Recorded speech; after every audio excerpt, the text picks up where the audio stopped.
pergi ke umrah ya? Ya. Ya, betul dia mau. Rasa pergi dengan siapa? Pergi berdua dengan adik Hasan Basri. Adik Hasan Basri ya. Tinggallah dia punya. Tinggallah dia punya. Ya.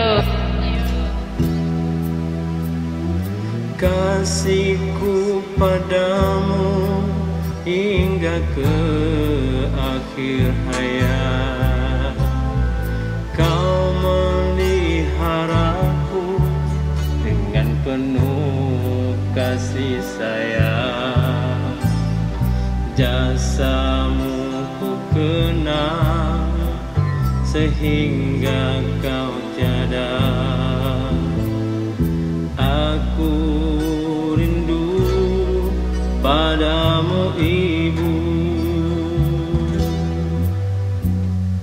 Teringat aku sewaktu masa dahulu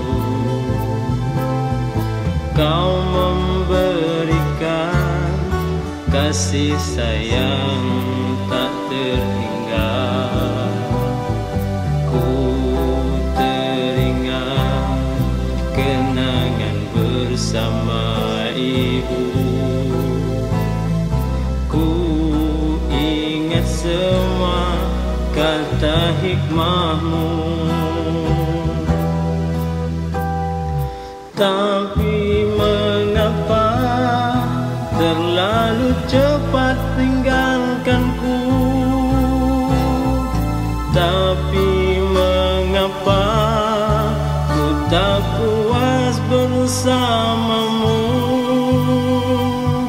Tapi mengapa ku sering teringatkanmu? Oh ibu, kaulah penawarku. Kini ku terkenang segala jasa baktimu. Sejak ku dilahirkan hingga kau pergi dulu, sesungguhnya tiada tempat untukku mengadu. Betapa kasihnya ku padamu.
Tapi mengapa terlalu cepat tinggalkanku?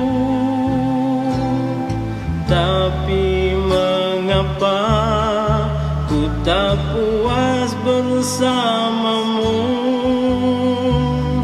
Tapi mengapa ku sering teringatkanmu?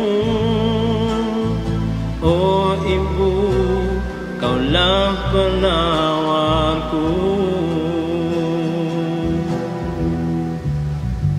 Kini ku terkenang segala jasa baktimu.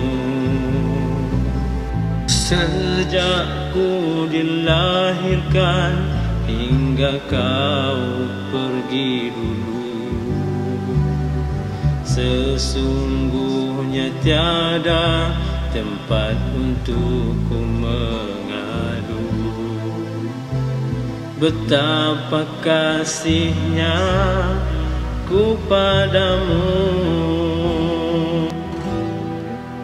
Okey, Wan nak pergi ke umrah ya? Yo. Yo, betul dia mau. Rasa pergi kat siapa? Pergi berdua dengan adik Hasan Basri. Adik Hasan Basri. Tinggallah dia beliau. Tinggallah dia beliau. Tinggallah dia beliau.